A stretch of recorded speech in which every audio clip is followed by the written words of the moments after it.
Dari Jalan Abadi, kilometer 8 atas, 103,9 FM Pandawa, Radio-radionya Tanjung Pinang. Assalamualaikum warahmatullahi wabarakatuh. Selamat pagi Mitra Pandawa di mana saja berada.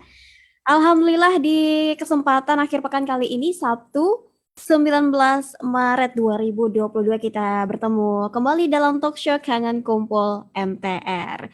Nah, pengusaha pasti ingin memiliki omset penjualan dan keuntungan yang meningkat setiap bulannya.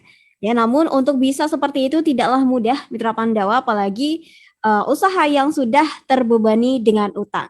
Tidak jarang juga pengusaha mengalami kegagalan dalam meningkatkan penjualan usaha mereka, dan hal ini disebabkan karena adanya hambatan-hambatan baik itu yang bersifat internal maupun eksternal. Nah, jadi bagaimana cara meningkatkan penjualan dan tips-tips bisa lunas utang miliaran? Nah, di Talk Show Kan Kumpul MTR kali ini dengan tema tingkatkan penjualan dan lunasi utang, kita sudah bergabung nih secara virtual bersama narasumber kita yang spesial banget. Biasanya sendiri-sendiri, kali ini alhamdulillah berdua ya.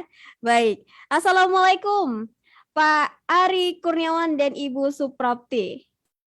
Waalaikumsalam warahmatullahi wabarakatuh. Baik, apa kabarnya Bapak dan Ibu hari ini? Alhamdulillah luar biasa. Alhamdulillah ya. Gimana kabarnya, Mbak? Mbak, Oh, dengan kabarnya saya gimana? alhamdulillah sehat juga. Baik. Jadi bersama Nurul nih ya, kita bakal ngobrol-ngobrol Mitra Pandawa bersama Pak Ari juga Bu Suprapti nih, yang sepertinya benar nggak nih kalau sepasang suami istri nih Bapak dan Ibu? Iya, betul. Soalnya biasanya sendiri kalau nggak bapak ibunya, ini dua-duanya gitu ya, bapak dan ibu. Luar biasa banget, alhamdulillah. Baik, nah sebelum kita lebih jauh nih bersama Mitra Pandawa ya, membahas mengenai tema kita meningkatkan penjualan dan lunasi hutang nih, kita mau tahu dulu nih dari Pak Ari juga Ibu mengenai gimana nih sekarang perasaannya, juga big win-nya, harapan dan komitmen Bapak dan Ibu hari ini. Ya, baik teman-teman semua. Assalamualaikum warahmatullahi wabarakatuh. Waalaikumsalam. Ya, perkenalkan saya Ari. Perasaannya luar biasa ya, karena kemarin kami dari Jayakarta ya, MTR Jayakarta itu baru saja menyelesaikan atau merampungkan event The Basic Elements ya. Itu luar biasa sekali. Itu ada 90 pesertanya, 90 sekian, dan kita luar biasa sukses. Jadi kami ya, saya itu senang banget posisinya, karena banyak juga teman-teman kita yang di luar sana yang akhirnya bergabung bersama MTR ya, MMC sebagai TB, itu sebagai pintu gerbang arah lunas utang. Itu dulu deh yang penting. Saya senang banget. Itu sih perasaan saya. Big win-nya itu juga udah alhamdulillah selesai. Kemudian big win lagi setelah selesai acara TBE, kita juga ada big win yang luar biasa, ada challenge project baru. Dan apa tuh? Ya, masih di dalam proses ya, jadi masih dalam proses. Pada saat TBE berlangsung itu kita ada big win-nya, ada challenge project baru yang lagi kita garap. Dan sekarang ini posisi kita bukan di Bekasi ya Mbak Nurul, kita lagi ada di Solo nih, lagi pulang kampung. Oh, lagi pulang kampung, baik, iya. Oh ya, ini ngomong soal Bekasi dan Solo, berarti merantau ya dari Solo. Dua-duanya kah nih Pak Ari sama Ibu asal dari Solo? Saya yang dari Solo, kalau Pak Ari aslinya dari Jakarta. Dari Jakarta, tinggal di Bekasi begitu ya? Iya, betul. Baik. Wah, lagi pulang kampung nih, alhamdulillah. bisa enak gitu ya, usaha tetap jalan, tapi kitanya pulang kampung gitu, Bapak dan Ibu. Aman-aman aja gitu ya, ninggalin kerjaan gitu, perusahaan. Aman aja sih ya, pulang kampung. Kita seringnya jalan-jalan untuk apa namanya, ngajak teman-teman lah. Ibaratnya ya, kita ngajak teman-teman untuk bergabung di MTR itu sering. Kita jalan-jalan itu pernah ke ke Magelang, Magelang pernah, ke Semarang. Semarang pernah, kalau Mhm. ke arah itu di Purwakarta, pokoknya Mhm. banyak jalan-jalannya. Kalau Wah. diundang, kita insya Allah datang ya. Iya, tentunya Baik. dikerahkan lah. Usahanya tetap jalan, yang punya jalan-jalan gitu ya Pak Bu. Betul Iya. sekali. Oke, baik. Nah, baik, tadi kita di awal sekali kita udah melihat ya beberapa sedikit ya sepintas sebuah video yang menggambarkan sebuah perusahaan pabrik gitu. Nah, mungkin tadi agak kelupaan Nurul di depan ya, biasa Nurul sampaikan kalau Pak Ari juga Ibu Suprapti ini pegiat internasional sekaligus owner PT Talent Smart Technology IT Application dan ERP System, juga PT S2 Adiarta Mechanical Fabrication, juga CV Multi Solution Training for Professional. Berarti ada 3 nih perusahaan yang dipimpin oleh Bapak dan Ibu. Ya, Secara ya core bisnisnya itu, tapi ada lagi ya usaha-usaha lain ya tentunya. Tapi core bisnisnya 3 itu ya. Yang jadi utama kalau lah ya. Talent Smart Technology, IT, dan ERP Application itu saya. Oke. Karena memang background saya dari IT, saya lulusan dari STT Telkom, Bandung. S1 saya, S2 saya dari Manajemen Marketing Universitas Mercu Buana. S2-nya. Kalau S2 Adiarta itu Pak Ari, mungkin Pak Ari bisa cerita S2 Adiarta. Iya. Kalau background Pak Ari sendiri pendidikannya gimana nih Pak? Alhamdulillah, kalau Bu Prapti S2, saya S1 aja. Itu tapi itu juga dengan penuh perjuangan karena yang mendidik saya bukan hanya bangku kuliah tapi juga jalanan ya. Saya pernah jadi timer bis, kemudian pernah jadi tukang parkir juga, Mbak. Wow. Alhamdulillah lulus di Sarjana Teknik Metalurgi UI ya. Gitu. Nah, seperti itu. Tapi saya tidak lanjut ke S2 seperti Bu Prapti gitu. Cukup langsung kerja dan langsung. Saya nggak langsung bisnis, jadi langsung kerja dulu gitu ya, kerja dulu.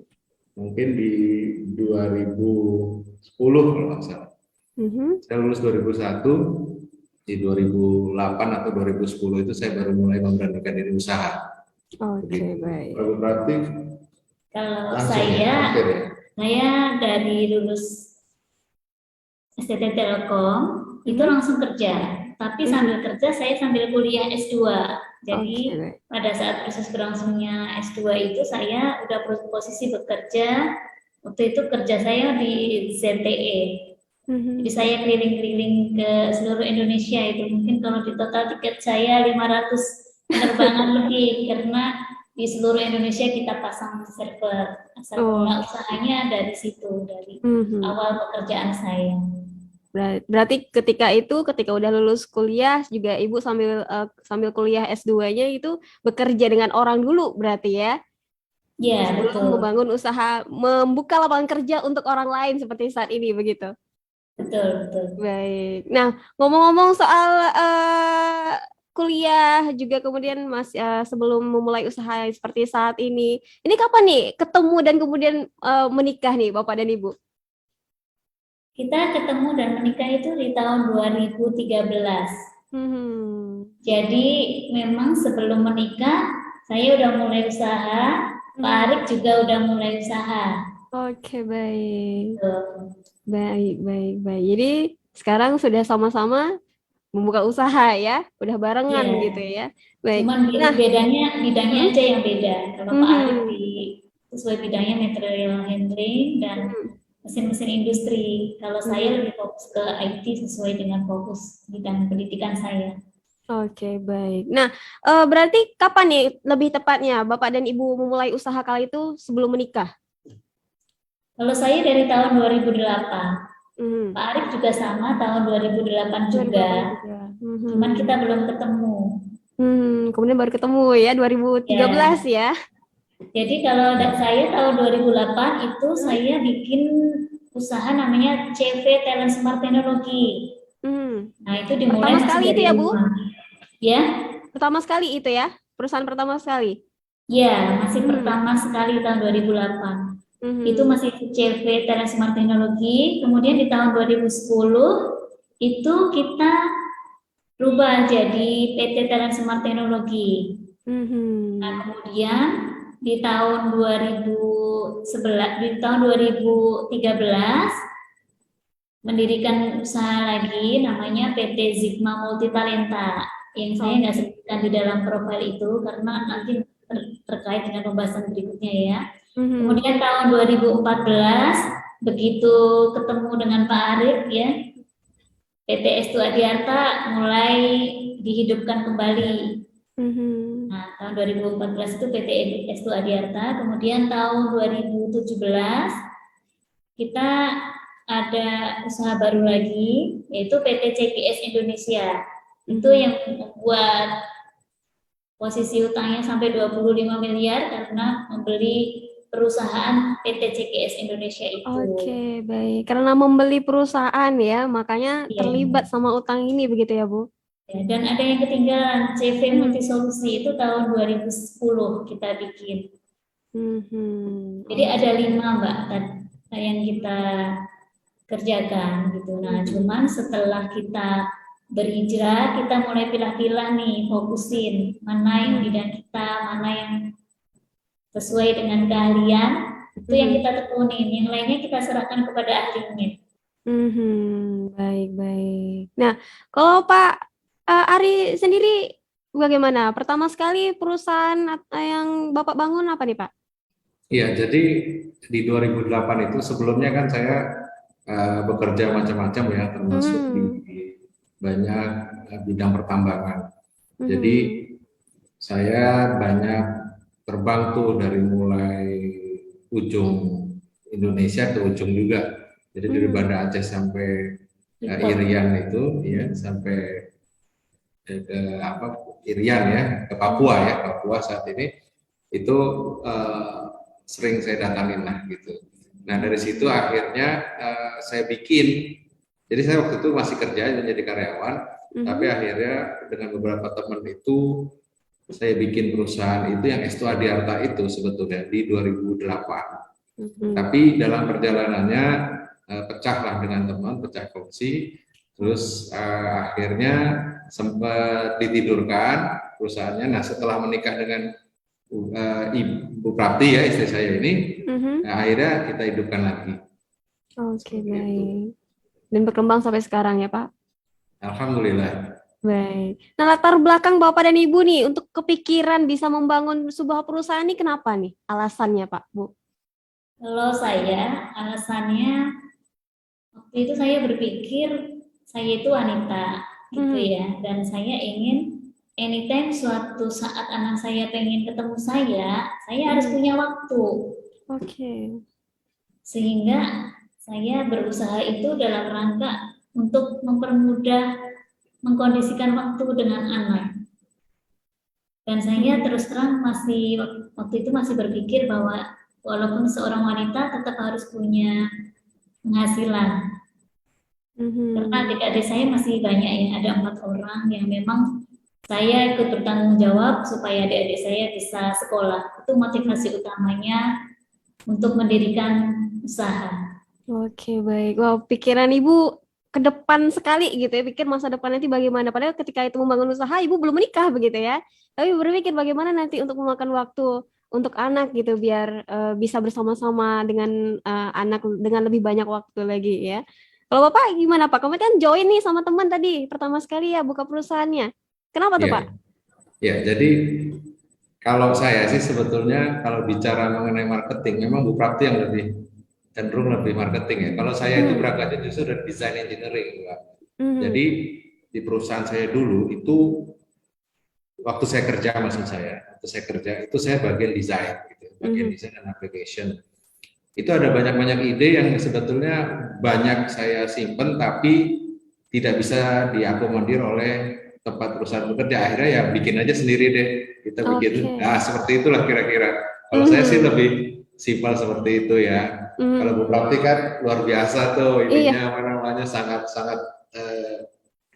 visionnya sangat jauh ke depan. Kalau saya kan suka-suka lah awal-awal gitu, biar saya bisa bikin malah sendiri. Kemudian akhirnya memang karena dulu saya tidak mendalami marketing, ya itu terjadi pecah kongsi itu. Nah, begitu saya menikah sama Bu Prati, kita hidupkan lagi Bu Prati yang lebih banyak in charge untuk masalah promosional, kemudian marketing dan seterusnya, seperti itu sih Mbak. Ini bagian research bikin produk yang belum pernah ada Mbak. Jadi kayak tadi video tadi, itu kan ada gambar pembangkit. Nah, terus ada debu-debu gitu. Nah, Pak Ari bikin sistem namanya dust suppression system untuk pengendali debu yang tadinya debunya hitam-hitam banyak gitu ya. Sehingga menjadi clear, bersih seperti itu. Dan kita terus terang nggak punya sales sekarang. Salesnya referral engine aja. Jadi dari customer satu cerita ke customer berikutnya. Jadi kita dapat ordernya, mekanismenya masih seperti itu. Wow, ini bisa dibilang klop banget ya, bisa ketemu gitu dan saling menyeimbangkan gitu ya untuk bersama-sama membangun usaha. Luar biasa, alhamdulillah. Baik, nah tadi sedikit udah disenggol nih sama Ibu Prapti ya mengenai bagaimana jadinya terkena tabiat buruk utang tadi ketika membeli sebuah perusahaan ya Ibu ya, benar? Itu kenapa nih Bapak dan Ibu memutuskan demikian nih, membeli perusahaan kemudian akhirnya harus terkena dengan tabiat buruk hutang ini? Jadi itu kalau cerita sepertinya back to sejarah lagi ya. Kalau dilihat dari usaha IT itu sebenarnya nggak ada utang. Nah kita itu mulai utang awalnya tahun 2010 itu karena kita harus beli kantor. Nah mulainya KPR dulu. Pada saat itu kami belum merasakan ya dampak buruknya gitu, belum mulai merasakan. Mulai merasakan itu setelah membuka usaha baru lagi, di mana usaha itu membutuhkan capital yang tinggi. Kayak di gambar-gambar tadi itu kan ada, di video tadi ada mesin ya, mesin robot kayak gitu. Nah itu kan harganya tidak murah, miliaran. Nah mulai dari situ tuh, mulai beli mesin, kemudian beli infrastrukturnya, kemudian kendaraannya, truknya juga, itu kan juga lumayan ya, miliar-miliar gitu. Nah itu udah mulai tuh tertekan. Hampir tiap hari itu minum obat pusing. Tiap hari pusing berarti ya Bu?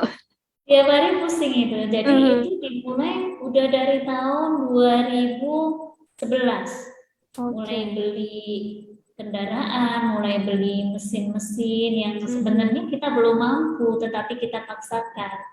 Kan belum kita rasakan. Nah, kita mulai merasakan kepusingan yang sangat itu startingnya di 2017. 2017 itu benar-benar mulai karena semakin mulai banyak ya utangnya, itu benar-benar ngerasa banget, mulai harus mencari solusi, mencari-cari jalan keluar gitu. Dan kita ketemu MTR itu baru tahun 2020 bulan Oktober. Baik. Nah, berarti ketika memulai pertama sekali tahun 2010 ya Bu, kurang lebih ya. Ya. Sampai ke 2017 itu tadi itu bertambah terus berarti, mengambil terus. Bertambah terus. 2010 itu utangnya nggak banyak, cuman sekitar 750 juta. Nah, dari tahun 2010 itu terus meningkat sampai akhirnya tahun 2017 kita itu udah lunas utang. Tapi karena beli pabrik lagi, akhirnya berutang lagi. Nambah lagi. Iya, jadi bukan top up, tapi starting lagi. Walaupun kita udah berniat udah nggak ngutang lagi, tapi kenyataannya karena kita sendiri ya kalah juga, akhirnya ngutang lagi. Jadi waktu lunas itu saya belum sempat ngerasain lunas itu Bu. Jadi bentar doang gitu ya Pak? Ya. Saking sebentarnya gitu, udah lunas, udah habis itu nambah lagi gitu, jadi nggak berasa gitu lunasnya. Kalau saya pribadi nggak ngerasain pernah lunasnya Mbak, terus terang. Jadi apa iya Mas sempat lunas gitu sebelum akhirnya 25 miliar gitu. Oh gitu ya, saya nggak ngerasain. Sempat lunas 3 bulan, utang lagi. Nah kemudian bisa lunas nih utang miliarannya gimana nih Pak sama Ibu? Setelah ketemu MTR kah pada tahun 2020? Kita lunasnya baru 2021 bulan Agustus. tanggal Oke. 12. Nah, itu juga tidak serta-merta langsung semuanya lunas ya. Itu juga bertahap, sedikit demi sedikit kita tutupin, kita selesaikan. Jadi mulai dari setelah ikut acara TBE, itu yang pasti kita udah stop lagi nggak nyutang. Dan kita menyelesaikan yang ada. Dan menyelesaikan yang ada itu kita dengan beberapa cara ya. Salah satunya waktu itu Pak Arif dapat project, nah ada hasil dari project itu kita pakai untuk bayar utang. Kemudian juga kita masih punya piutang di luar yang masih nyangkut sehingga kita tagihin gitu ya. Salah satunya juga dari situ. Kemudian yang lain juga pastinya atas izin Allah ya, sedikit demi sedikit kita keluarkan sertifikat satu demi satu gitu ya, akhirnya selesai juga walaupun memang benar betul-betul berat ya proses untuk menyelesaikan itu. Saya yakin teman-teman semuanya yang masih punya sangkutan utang itu dalam menyelesaikan juga butuh perjuangan yang luar biasa bisa sampai selesai. Oke. Kabarnya 10 bulan ya, benar Bu? Betul, 10 bulan. Wah, luar Azam biasa. kita 8 bulan. Azam kita 8 bulan, tapi Qadarullah 10 bulan. 10 bulan gitu. Oke, baik. Alhamdulillah, berarti sekarang udah tiada lagi itu semua ya? Iya. Yes. Udah nggak ada utang. Obat sakit kepalanya juga sudah nggak udah nggak minum obat sakit kepala lagi ibunya. Oke, baik. Nah, kita lanjut ke tema kita nih mengenai tingkatkan penjualan dan lunasi utang nih. Nah, tentu kita pengen tahu nih Mitra Pandawa juga tentang seberapa pentingnya peningkatan omset penjualan nih bagi Bapak dan Ibu yang mungkin bisa dibagi ke kita semuanya. Kalau karena bisnis kita banyak ya. Kalau terus terang kalau dari sisi saya sendiri yang fabrikator ya, mechanical, electrical, PLC dan segala sesuatu itu sebetulnya bukan di peningkatan omset ya, tetapi di cara kita mengelola uang juga, Mbak. Nah itu kalau omset saya rasa mungkin nggak, kalau di industrial itu ya dibilang meledak nggak juga. Cuma kita bagaimana caranya kita bisa mengelola keuangan itu sehingga dapat profitnya semakin banyak, seperti itu. Nah seperti halnya gini, kalau dulu tuh kan diajarin, saya lupa ya di salah satu event apa di MTR itu, di Syariah World itu, yang menyatakan kalau kita tahunya bahwa tools itu hanya palu, maka semua akan dijadikan paku. Seperti itu mungkin Mbak pernah dengar ya. Oke. Nah, kan kebanyakan seperti itu. Kalau misalnya kita usaha, kalau kita tahu bahwa hanya utang yang sebagai jalan keluar, maka ya akan terus berutang gitu. Ternyata tidak seperti itu dalam menjalankan bisnis. Nah, kita tahu misalnya menjadi kontraktor itu mungkin berpikirannya pasti selalu butuh dana banyak, dan begitu kita butuh dana banyak kita butuh bank. Ternyata enggak juga. Saya pernah melaksanakan proyek dulu tuh, kalau sebelum masuk MTR itu mungkin proyek angka kecil kayak 500 juta gitu ya. Itu kita 500 juta aja berutang tuh ke bank tuh untuk modalnya, untuk capital awalnya gitu. Nah setelah masuk MTR itu kita ada proyek 2,5 miliar 3 miliar itu ternyata nggak pakai modal sama sekali bisa loh ternyata. Nah ya, gimana caranya ya, kita bisa bicara dengan supplier besarnya seperti apa, jadi kita kerjasamakan gitu. Bahkan sesuatu yang tadinya kita pikir nggak mungkin ya, karena kita belum pernah ketemu dengan owner dari supplier gitu, karena kita selama ini mungkin sibuk mikirin tagihan terus, nggak pernah pikiran ketemu gitu ya. Nah untuk ketemu, untuk misalnya menjalin silaturahmi gitu ya, itu akhirnya kita ketemu, dan alhamdulillah itu pembayaran itu bisa back to back selama lebih dari 6 bulan. Jadi proyeknya itu 6 bulan, biasanya itu cash gitu ya. Kita ini itu akhirnya terjadi kesepakatan enak gitu loh, ngobrolnya enak dengan supplier. Oh ya nggak apa-apa Pak gitu, seperti itu. Saya kasih kredit back to back sekitar 6 bulan. Artinya jika proyeknya udah selesai baru Bapak bayar seperti itu. Nah itu luar biasa sekali kan. Artinya ternyata banyak tools di luar sana yang akhirnya daripada kita bayar bunganya, mendingan kita ambil seperti itu. Jadi hasil sisa proyeknya lebih banyak untuk kita bisa lunasin utang. Sebelumnya habis untuk bayar bunga. Seperti itu sih. Gitu. Nah, kalau Bu Prati lagi mungkin ceritanya. Ya, kalau saya omset itu penting.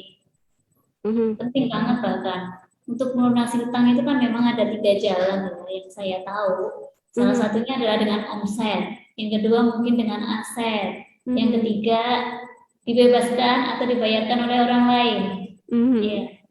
Jadi kita tempuh jalan menjual aset dan juga meningkatkan omset.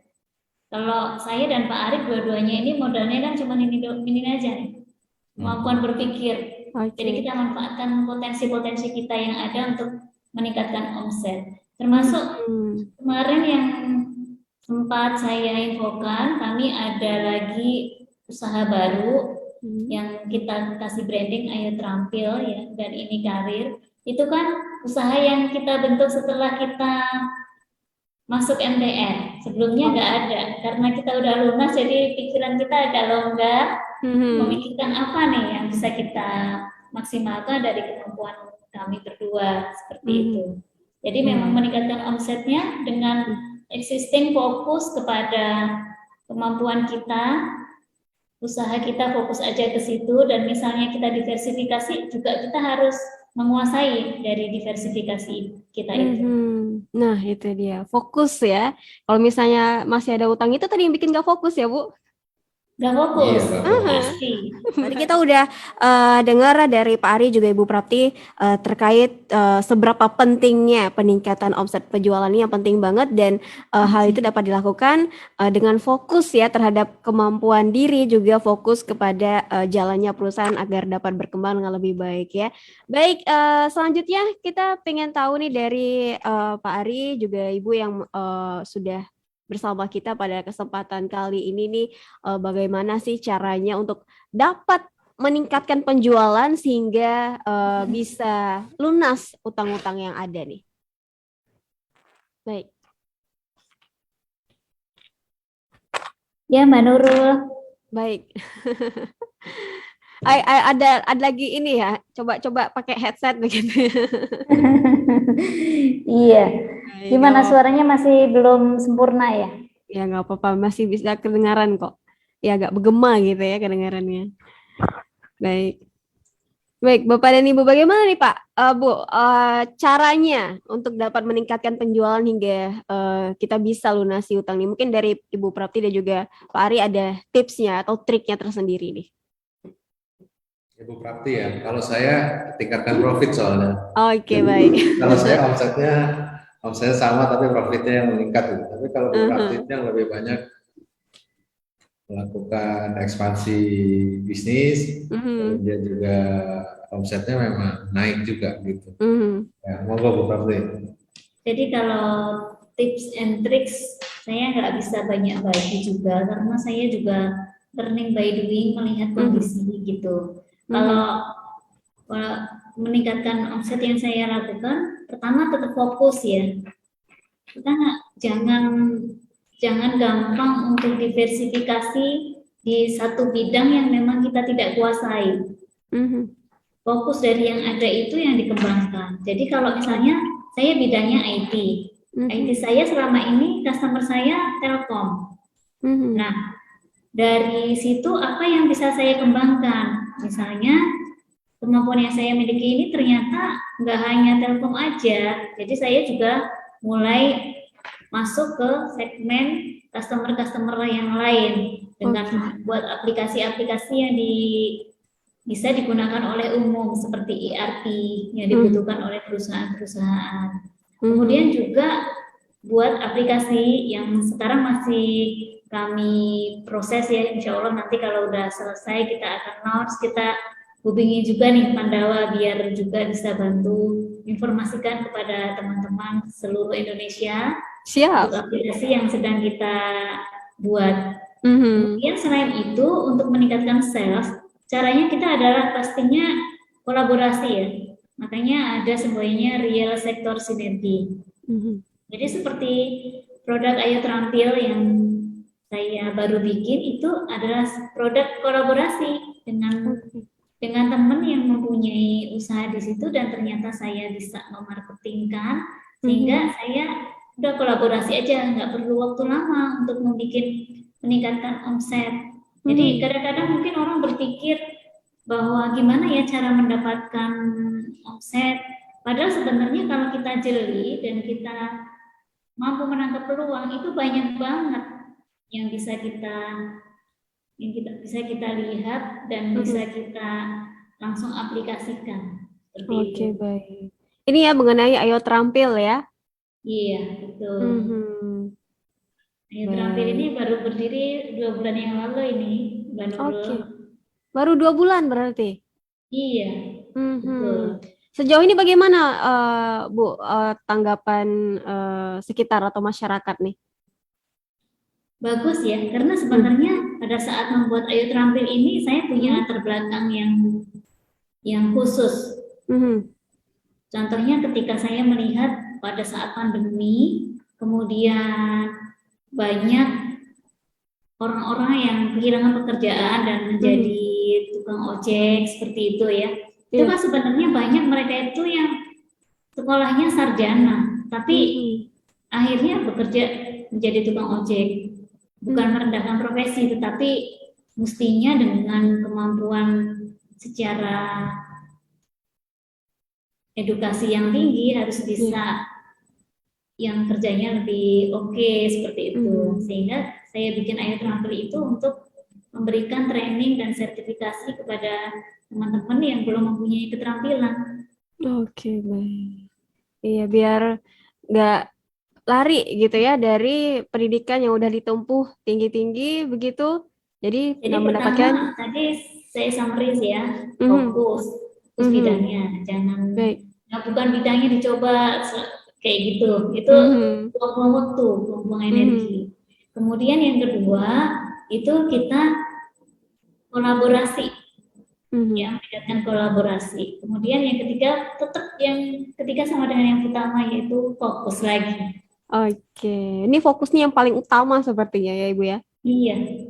Oke, baik. Nah, bicara kolaborasi nih, kolaborasi dan peluang yang ada, bagaimana nih keterkaitannya dengan kualitas SDM yang ada, Bu?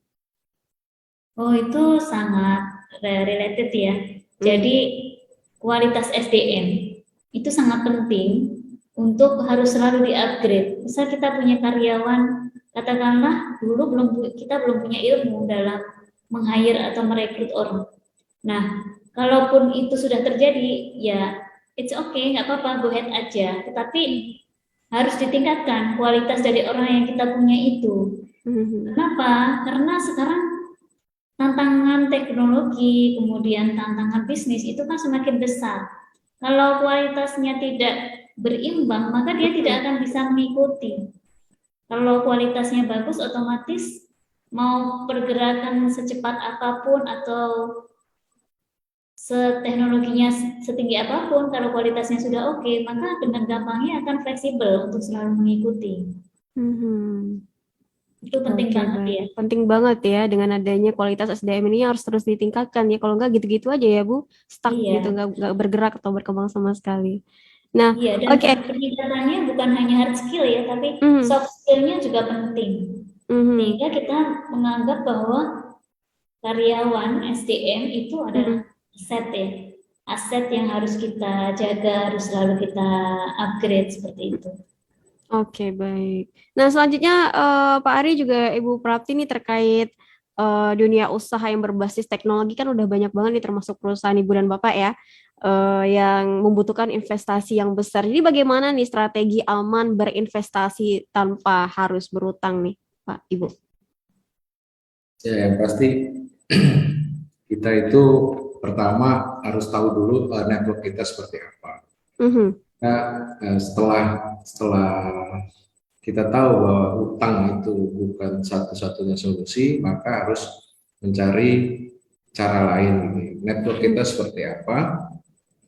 Kemudian kita juga pelajari bukan hanya masalah luasnya, tetapi juga kedalaman tingkat emosional dari network kita itu. Artinya kita punya cari kesamaan visinya, ada nggak kesamaan visi misalnya seperti itu.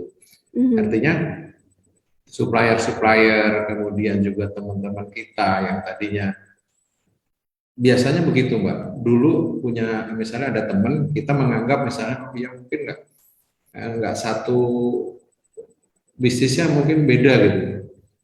Itu nggak kita ekspor di situ. Yang kita sibuk mungkin sibuk masalah utang mulu gitu ya mungkin. Jadi punya teman itu mungkin udahlah nanti aja kita ini. Tetapi begitu kita nggak sibuk lagi mikirin utang itu ternyata iya ya ternyata begitu teman kita ini punya satu titik temu di mana kita bisa sinergi gitu. Nah akhirnya terjadi masalah modal segala macam itu menjadi bisa ditekan karena apa sebetulnya misalnya modal itu yang tadinya harus di depan karena kita misalnya punya network dan seterusnya itu akhirnya bisa di belakang. Kemudian yang kedua yang nggak kalah penting itu adalah sebetulnya di zaman yang sekarang ini di mana sebetulnya informasi itu cepat banget. Kemudian ini di bidang saya ya di bidang mechanical, electrical dan PLC ini ternyata saya pelajari itu sedikit. Jika kita punya produk sedikit lebih berbeda itu menjadi suatu keunggulan tersendiri gitu. Unik ya. Unik gitu, sedikit aja. Memang cukup sedikit aja itu sudah membuat seseorang itu melirik gitu ya. Sedikit berbeda gitu dibandingkan sedikit lebih baik. Karena apa? Kata-kata sedikit berbeda itu langsung artinya langsung bisa terindra oleh customer. Begitu sedikit berbeda dibandingkan sedikit lebih baik. Jadi memang betul pasti kita harus berusaha membuat lebih baik ya. Tapi kalau kita hanya cukup sampai lebih baik saja, tapi perbedaannya itu tidak terlihat secara jelas, itu nggak dilirik gitu loh Mbak. Nah itu salah satu ini juga apa trik kita juga bahwa kita harus bagaimana bikin sesuatu ini yang berbeda dan significantly memang berbeda gitu. Itu sih yang bikin artinya walaupun teknologi tinggi apapun, tapi kalau misalnya kita bisa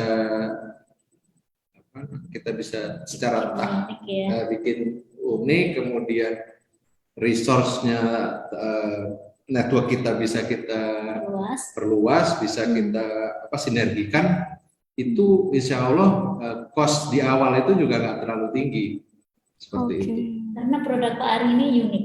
Produknya itu gas separation system itu masih jarang banget yang bisa bikin dan meniru sebagus yang Pak Ari punya. Jadi kita sebutnya kontrasli unik ya, sangat beda banget sehingga walaupun tanpa sales pun ordernya tetap aja ada ya. Ya berarti kan tanpa sales person atau marketing yang banyak itu kan berarti cost juga bisa kita tekan seperti itu. Kemudian mengenai masalah produksi juga sama. Ternyata ada teman-teman yang oke lah produksi dulu di tempat teman-teman seperti itu ya, teman-teman yang lain dibandingkan kita harus investasi mesin di awal untuk produksi itu kan yang sangat tinggi sekali, sangat berat.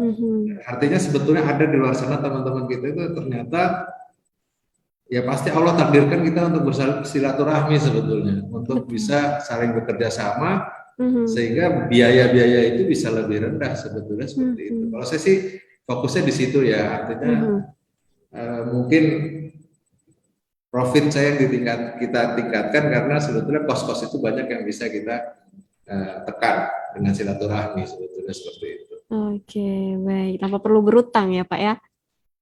Iya, tanpa perlu berutang. Oke, nah untuk membangun kepercayaan sendiri atau trust nih dengan network tuh gimana Pak?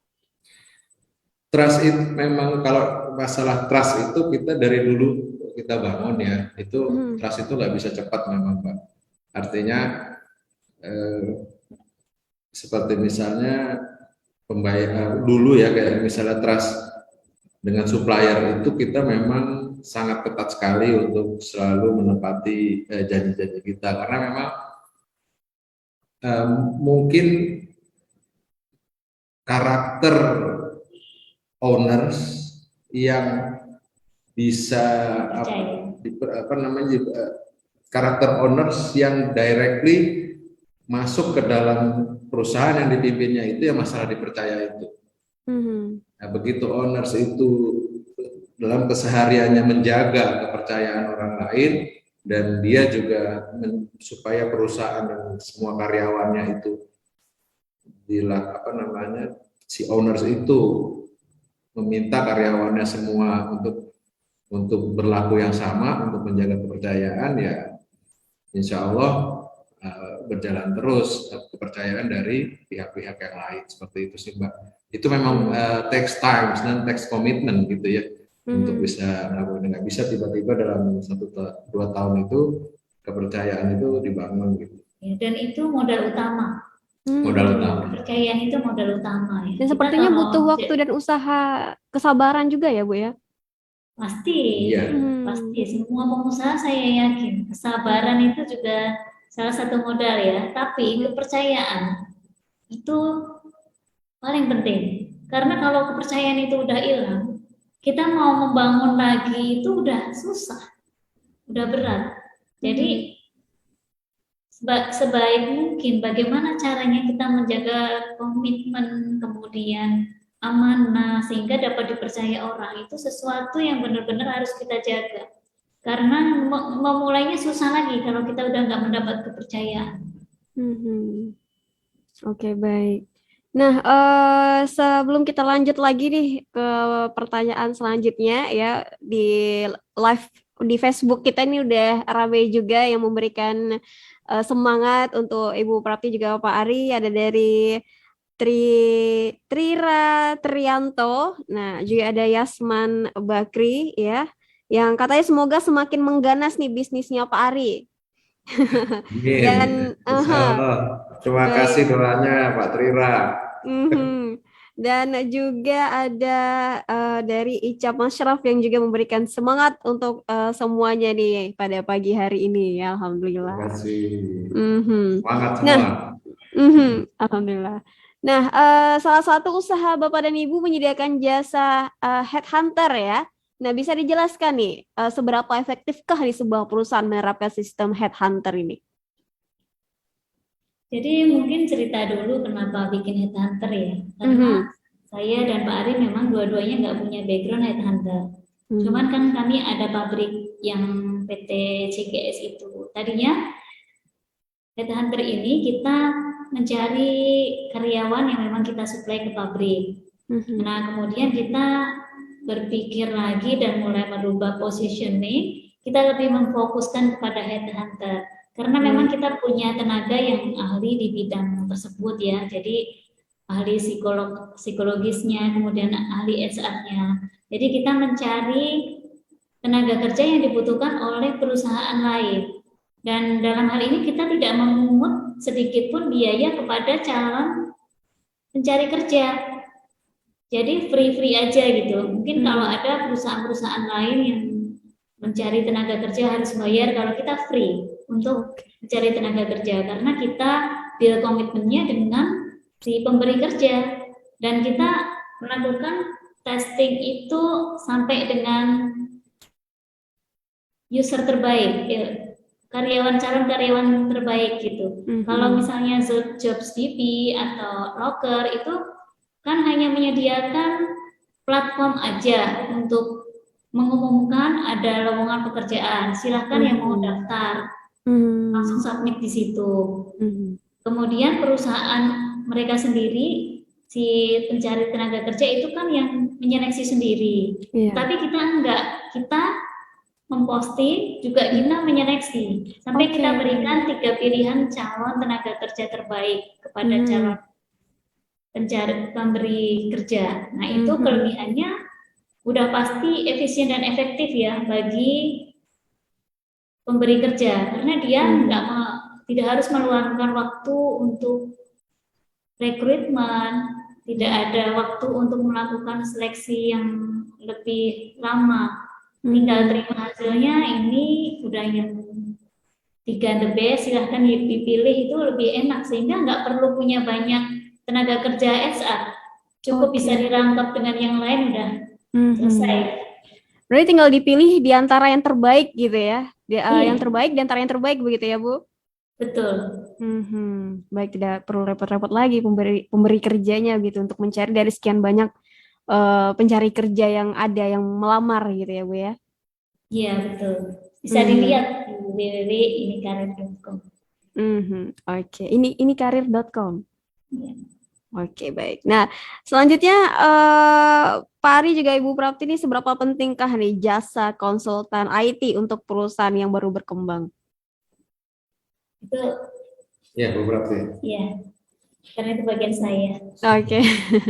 Jadi buat saya itu penting ya, teman-teman Mhm. yang punya usaha masih menggunakan mekanisme manual, Mhm. menggunakan Excel Mhm. untuk mencatat berapa tagihannya, berapa pengeluarannya, itu terus terang repot sekali. Oke. Apalagi kalau sampai si karyawan ini resign, kita bingung lagi, yang kemarin udah ditagih atau belum. Mhm. Ya, itu hanya kita melihat dari sisi akuntansi aja. Jadi penting untuk mempunyai satu sistem laporan keuangan, pencatatan jurnal, itu penting banget. Dan gak hanya itu sebenarnya, kayak sistem absensi karyawan, sistem cuti, itu sekarang semuanya bisa dibikin secara online. Dan kemudian misalnya kita punya project banyak gitu ya, apalagi kayak saya sama Pak Ari ini kan usahanya macam-macam. Kadang kan kita lupa dan kita mesti tahu nih si karyawan A itu kerjanya apa. Kita siapin tuh sistem untuk bikin harian itu pekerjaan apa yang mereka lakukan, kita bisa lihat progresnya sampai mana secara online. Oke, baik. Iya, dan itu akan menghindari adanya orang lupa ketika misalnya hal apa yang belum dikerjakan dan kita tanyakan kemudian dijawab lupa, itu bisa kita ingatkan lagi, itu sudah ada di sistem. Ini harus balik lagi ke sistem. Nah, ini penting, apalagi kalau misalnya masih Excel-Excelan gitu, udah deh dijamin pusing. Karena perkembangan zaman juga menuntut hal seperti itu harus dilakukan begitu ya, Bu? Harus Mbak. Cepat atau lambat, semuanya itu kan berubah. Apalagi sekarang kita pasarnya udah mulai kebuka semuanya secara internasional. Marketplace itu saya rasa sudah saturasi, semua harga-harga udah yang termurah di situ. Iya. Jadi kita juga harus ikut berusaha bagaimana caranya jangan sampai tertinggal. Walaupun bukan melalui marketplace, kita harus mempunyai unique identity tersendiri. Dan yang pasti digital dan kebutuhan IT di perusahaan itu hukumnya wajib. Kalau masih mengandalkan manual, jangan harap bisa berkembang. Oke, baik. Itu dia. Wow, luar biasa sekali ya. Apalagi Bu Prapti yang memang latar belakangnya dari bidang IT benar-benar harus dimanfaatkan sekali dan sesuai sekali dengan kemajuan zaman yang seperti saat ini ya, Bu ya. Baik. Nah, tak terasa nih udah hampir pukul 10 siang kita bersama, udah hampir 1 jam bersama Kayaknya kita. baru mulai. Baik, ya di Talk Show Kangen Kumpul MTR kali ini bersama Pak Ari juga Ibu Prapti. Nah, sebelum kita berpisah nih dari Bapak dan Ibu, apa nih yang ingin disampaikan kepada Mitra Pandawa semuanya? Silahkan. Baik, teman-teman semua Mitra Pandawa ya. Ternyata bisnis itu tidak hanya mengandalkan utang. Itu yang ingin kami sampaikan bahwa banyak dulu kami juga seperti itu karena berpikir kalau tanpa uang maka nggak bisa berjalan bisnisnya. Berarti kalau misalnya lagi tidak ada uang berarti cara satu-satunya adalah utang. Ya, ternyata begitu kami masuk MTR, nah, kemudian kami juga belajar di MTR Miliarder Club atau MMC, itu banyak hal yang bisa kita pelajari, tidak di mana berbisnis itu tidak selalu dengan utang seperti itu.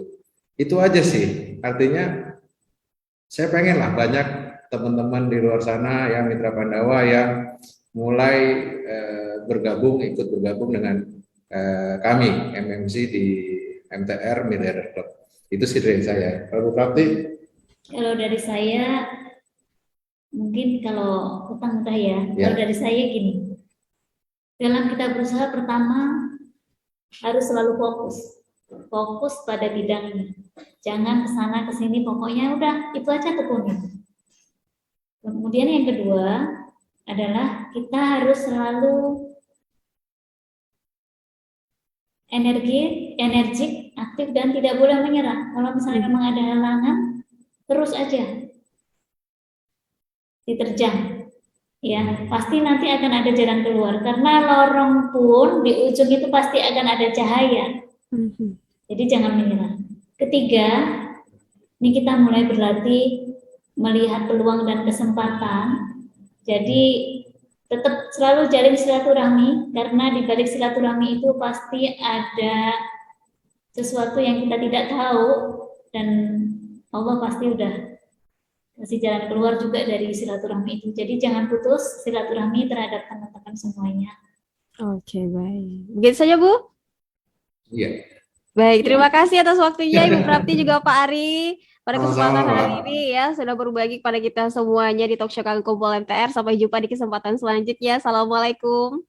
Waalaikumsalam warahmatullahi wabarakatuh.